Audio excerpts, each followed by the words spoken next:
Tu, sí, tu, alguna vegada t'has plantejat com ha arribat a tu aquesta xocolatina que tant t'agrada? Del supermercat? No, els supermercats no són fàbriques màgiques generadores de productes. Avui veurem tot el procés de producció que hi ha darrere dels productes que ens arriben i descobrirem maneres més ètiques i justes de consumir-los.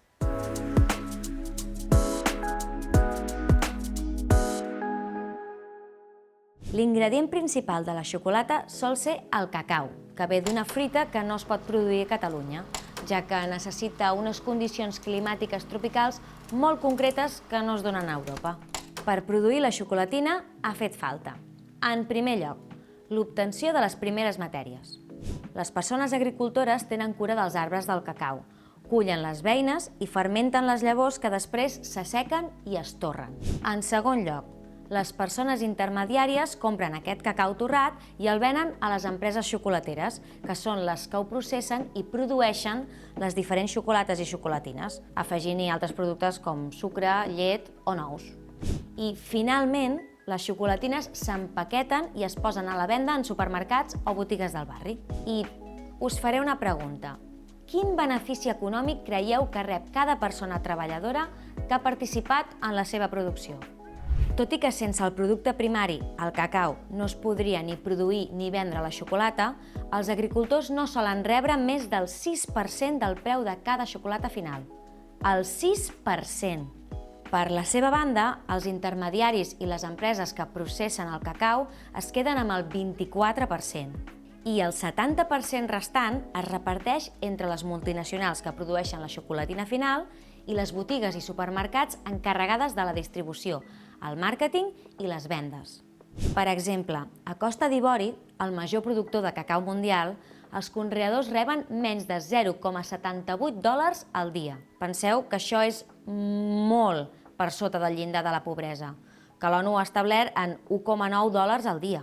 Com veieu, la producció del cacau que arriba als nostres supermercats depèn de l'explotació laboral de persones de països empobrits, però també de la mà d'obra infantil, amb més de 1,5 milions de menors treballant en el cacau, dels quals 200.000 treballen directament en condicions d'esclavitud. A tot això cal afegir l'impacte mediambiental en forma de desforestació o pol·lució de les aigües per l'ús de pesticides derivats dels cultius poc sostenibles.